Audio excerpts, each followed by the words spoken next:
the big trends that you're picking up at Davos when it comes to an Indian corporate perspective, it seems to me in the years that have been coming that there is more interest in India and what's happening here. There's almost like a sense of FOMO. Tell me more about what's happening in India, because if I don't know, I feel or I fear I may miss out. Rahul, that's absolutely right. It's a pleasure to be with you here first. And we are seeing a perceptible change in the story around India. It's not sudden. It's something that I've seen over the last few years at Davos. And it's gaining momentum.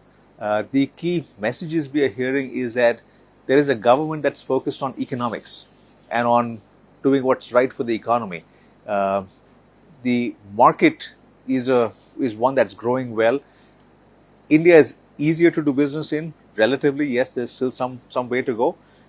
And India has to be an alternative to China in one aspect, and in the second aspect, potentially a destination by itself. So we're seeing a lot of that narrative play out.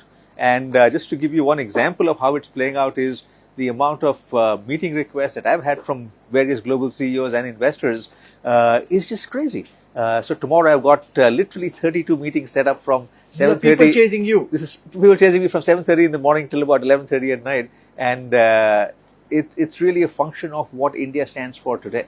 Can I just give an example to illustrate what you're saying to everyone who's watching at this moment? Earlier, in the years that we started coming, we used to chase global corporate honchos or leading economists, historians, gurus for interviews.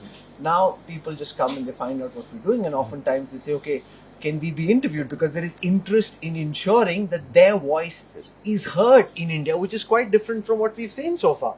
It is. And therein also lies an important aspect that we have to deliver on this. Sure. Yes, there is exuberance. Yes, there is some reality behind that exuberance. But there has to be a lot more delivery so that this does not become yet another blip on our journey. One of the things that we picked up, and this is the latest PwC survey, the 27th year that it's been happening, and double the number of global CEOs in India, 86% are very optimistic and confident about the prospects of the global economy. Less than half of that globally. What explains the difference? Because of the resilience that the Indian economy is showing?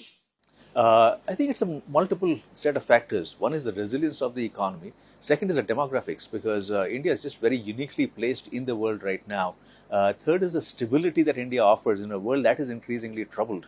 And fourth is, as I said earlier, a government that is truly focused on economics, and people are starting to feel that. We've got a government that I've been in multiple interactions that is very keen to establish India as a destination for global investors and a destination for Make in India for manufacturers, for Indian manufacturers and global manufacturers. So it's a combination of these factors that's really playing out now.